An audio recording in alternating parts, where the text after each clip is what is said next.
কে দ্বিতীয়বারের এক্সটেনশন যার জন্য পিসিবি ফাইল পাঠিয়েছিল। আমরা প্রথমবারেও অবজেকশন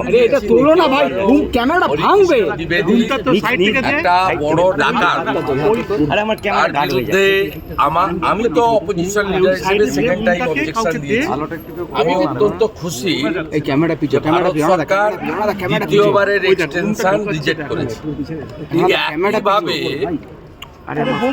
ডিজিপিকেও সেকেন্ড এক্সটেনশন দেওয়ার জন্য এই রাজ্যের মুখ্যমন্ত্রী লিখেছিলেন। এই ফাইলটাও ভারত সরকার ফেরত দিয়েছে এবং এই দুজন অফিসারের বিরুদ্ধে সুনির্দিষ্ট তথ্য আমরা দিয়েছিলাম। যেমন হরিকৃষ্ণ দ্বিবেদী, তিনি 3টে সরকারি ফ্ল্যাট বা বাংলো ইউজ করছেন এবং 16 লক্ষ টাকা রেন্ট তুলেছেন। স্বাভাবিকভাবে আমি ভারত সরকারকে ধন্যবাদ জানাবো, তারা এই দুটো ক্ষেত্রেই সেকেন্ড টাইম এক্সটেনশন দেয়নি। এরপরে আজকে যাদের করেছেন তাতে হোম সেক্রেটারিকে সিএস করা হয়েছে। এই হোম সেক্রেটারির সঙ্গে আমি কিছুদিন পরিবহন দপ্তরে কাজ করেছি। এত বড় করাপ্টেড অফিসার আপনি খুঁজে পাবেন না এবং পরিবারের লোককে ইনি আপনার managing director West Bengal state highway corporation. আমি আপনাকে বলছি ইনার পরিবারের লোক স্টেট হাইওয়ে কর্পোরেশনে enjoying special extraordinary and illegal benefit. আমি ঠিক সময়ে আপনাদের সামনে ডকুমেন্ট দিয়ে দেব।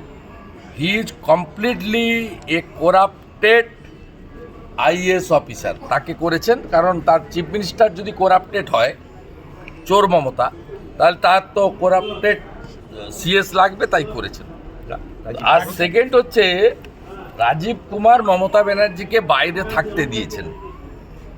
সমস্ত সিসিটিভি ফুটেজ সুদীপ্ত সেনের অফিসের সল্টলেকের এবং তার যে ডিভাইস ফোন কলের যে রেকর্ড সব ডিস্ট্রয় করেছেন রাজীব কুমার। অতএব ওই তথ্যগুলো যদি সিবিআই তখন পেত, ইলেকট্রনিক্স ডকুমেন্টস ডিভাইস, তাহলে মমতা ব্যানার্জি এখন জেলে থাকতেন সুদীপ্ত সেনের সাথে। তাই মমতা ব্যানার্জি হচ্ছেন সারদার সবচেয়ে বড় বেনিফিশিয়ারি, এটা সবাই জানে। ডেলোর মিটিং থেকে মহাকরণের সামনে অ্যাম্বুলেন্সকে পতাকা দেখানো এবং মুখ্যমন্ত্রীর রিলিফ ফান্ডে সারদার টাকা নেওয়া আর সারদা পরিচালিত তারা বাংলার কর্মচারীদের রিলিফ ফান্ড থেকে বেতন দেওয়া, সব মিলিয়ে মেন বেনিফিশিয়ারি যার আন্ডার কাস্টডি থাকা উচিত, তিনি বাইরে আছেন ডিউ টু রাজীব কুমার। সেই জন্য একটা শীতের সন্ধ্যায় তিনি ধর্মতলাতে সারা রাত্রিব্যাপী ধর্ণা দিয়েছিলেন এই টেন্টেড আইএএস অফিসারের গ্রেপ্তার আটকাতে।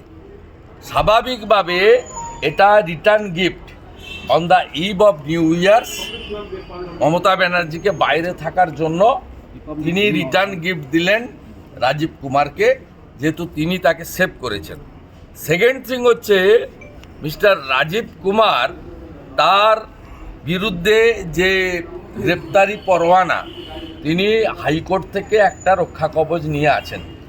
এর বিরুদ্ধে সিবিআই এবং কেন্দ্রীয় সরকার সুপ্রিম কোর্টে গেছে। এই মামলা 2 বছর ধরে পেন্ডিং আছে। আমি আপনাদের মাধ্যমে সেন্ট্রাল ব্যুরো অফ ইনভেস্টিগেশন এবং ভারত সরকারের পক্ষে সলিসিটর জেনারেল এদের কাছে দাবি করব যে অবিলম্বে 2 তারিখে সুপ্রিম কোর্ট খুললে এই মামলাকে বিবেচনার জন্য, বিচারের জন্য তোলা হোক। সাথে সাথে ইলেকশন কমিশন এই রাজীব কুমারকে সিপি কলকাতা থেকে সরিয়েছিল।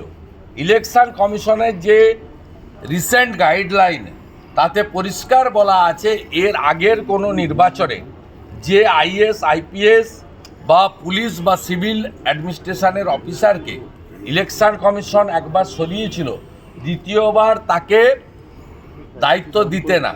তাই আমরা সবাই জানি যে এপ্রিল মে মাসে দেশের সাধারণ নির্বাচন এবং এই নির্বাচনের 14 এবং 19-এর যদি অতীত দেখেন, মার্চের প্রথম সপ্তাহে মডেল কোড অফ কন্ডাক্ট চালু হয়, এমসিসি 14তে তাই হয়েছে, 19এও তাই হয়েছে।